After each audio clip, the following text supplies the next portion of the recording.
शलोम and welcome with this new question. सवाल ये है कि यीशु मसीह ने क्यों कहा कि मैं ज़मीन पर सुलह कराने नहीं बल्कि लड़ाई करवाने के लिए आया। लिखा है मैं आग भड़काने के लिए आया। तो नाकदीन सवाल कहते हैं, आप तो कहते हैं जी अमन का शहजादा है, सुलह का तो ये देखें यहाँ पे तो ऐसे लिखा हुआ है। तो जो कलाम को नहीं पढ़ते ज़्यादा गहराई से उनको इन बातों का जवाब भी नहीं आता। बड़ा ही सादा जवाब है इसका। Let's see. मत्ती की इंजील में लिखा है, ये ना समझो कि मैं जमीन पर सुलह कराने आया हूँ। सुलह कराने नहीं बल्कि तलवार चलवाने आया हूँ, क्योंकि मैं इसलिए आया हूँ कि आदमी को उसके बाप से और बेटी को उसकी माँ से, बहू को उसकी सास से जुदा कर दूं, और आदमी के दुश्मन उसके घर ही के लोग होंगे। लूका की इंजील में देखें लिखा है, मैं जमीन पर आग भड़काने आया हूँ, और अगर लग चुकी होती तो मैं क्या ही खुश होता। सो अगर इन स्टेटमेंट को देखें और उसके साथ यशाया नबी के सहीफे को देखें, वहाँ पर जहाँ पे लिखा हुआ है कि हमें एक लड़का जो तवल्लद हुआ, एक बेटा बख्शा गया, और लिखा है कि उसकी सल्तनत अबदी होगी, उसका नाम अजीब, मुशीर, खुदाए कादिर, अबदियत का बाप और सलामती का शहजादा होगा।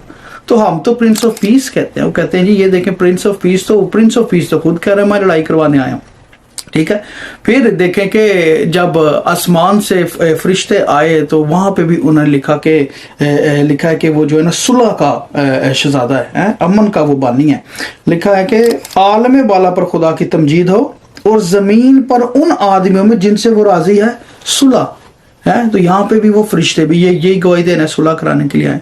तो इस सवाल का जवाब मेरे बहनों भी बड़ा आसान है, क्योंकि खुदावंद ने हमेशा लड़ाई से मना ही की है। जैसे खुदावंद को जब गिरफ्तार करने के लिए आ रहे थे यहूदा अस्कर यूती के साथ बाकी फौजें रोमी सिपाही, तो एक शागिर्द ने कान उड़ा दिया था जो आगे था सिपाही था, और खुदावंद ने इसको कहा था कि तलवार को म्यान में रख। और हेरोदीस से जब खुदा का मुकालमा हुआ तो यीशु मसीह ने कहा था कि मेरी बादशाही अभी इस जहान की नहीं है।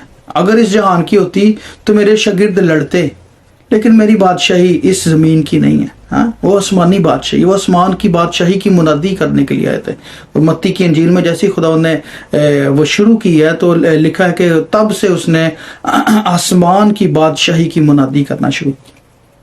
तो खुदावंद अमन के और सुलह के शहजादे हैं। इस सवाल में ये इसलिए कहा गया है कि ये खुदावंद ये बात कर रहे हैं कि मुझे अभी एक बपतिस्मा लेना, और जब तक मैं वो ना लूं मैं बड़ा बेकरार हूं, और इस सबब से जब ये होगा तो आग भड़केगी। और आग जो भड़कनी थी ना वो पाखरू की आग भड़कनी थी। क्योंकि खुदावंद ने कहा था कि मैं जाता हूं और मेरा जाना तुम्हारे लिए अच्छा है, क्योंकि मैं जाऊंगा तो वो दूसरा मददगार आएगा है, जो सलामती का रूह है, जो तसल्ली का रूह है, जो पाक रूह है। क्योंकि फिर ही लिखा है देखें पेंतिकोस्त पे जो था ना पाक रूह का नजूल हुआ था, और वो सब लिखा है गैर ज़बानें बोलने लगे, रूह से भर गए थे। तो ये जब खुदावंद कह रहे हैं ना इस आयत को जब हम फर्दर डिटेल देखें ना ये मत्ती वाले हवाले की, तो वहां पे लिखा है कि जो कोई बाप या माँ को मुझसे ज्यादा अजीज रखता है वो मेरे लायक नहीं, और जो कोई बेटे या बेटी को मुझसे ज्यादा अजीज रखता है वो मेरे लायक नहीं, और जो कोई अपनी सलीब ना उठाए और मेरे पीछे ना चले वो मेरे लायक नहीं। सो खुदावंद एक्चुअली ये बात कर रहे हैं कि ये जो जंग और लड़ाई है ये एक्चुअली फ्लैश की और रूह की है, ये मैं कराने के लिए आया। क्योंकि जब पाक रूह तुम्हारे अंदर बस जाएगा तो फिर तुम जिस्म के मुखालिफ काम करोगे है?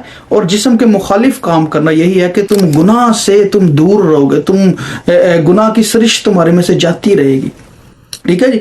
तो वो इसीलिए कह रहे हैं कि जब ये चीज हो जाएगा, जो जो पाक रूह से पैदा होता जाएगा उसमें और आम इंसान में फर्क है। चाहे वो एक ही घर में रहने वाले बहन भाई माँ बाप क्यों ना हो, अगर एक ईमानदार है, एक रूह से पैदा हो गया, तो वो रूह जो है, जो पाक रूह है, वो दुनियावी रूह की मुखालफत ही करेगी।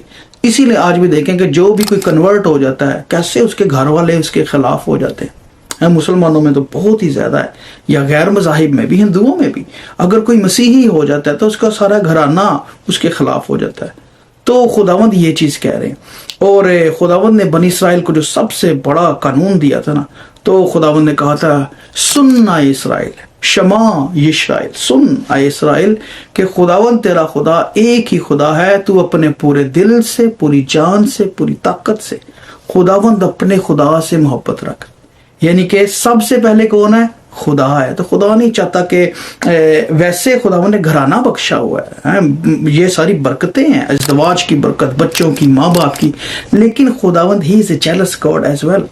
جہاں پہ خدا اور آپ کی ذات کے بیچ میں کوئی بھی آ رہا ہے، وہ چاہے آپ کا ماں باپ ہے، پارٹنر ہے، کوئی بھی ہو، خداوند برداشت نہیں کرتے، بیکاز وہ آپ کا مالک ہے جی، اور وہ چاہتا ہے کہ رشتہ، ازدواج کا رشتہ خداوند کے ساتھ ہو، اس لیے اس نے ہمیں دلہن کہا ہے اپنی، اور دلہن کے معاملے میں آپ دیکھ لیں کوئی نہیں آ سکتا، اسی لیے لکھا ہے کہ وہ اپنے جو ہے نا ہسبینڈ اپنے ماں اور باپ کا گھر چھوڑے گا اور اس کے ساتھ جڑا رہے گا، اور وہ ایک تن ہوں گے۔ تو خداوند ایسا رشتہ چاہتا ہے۔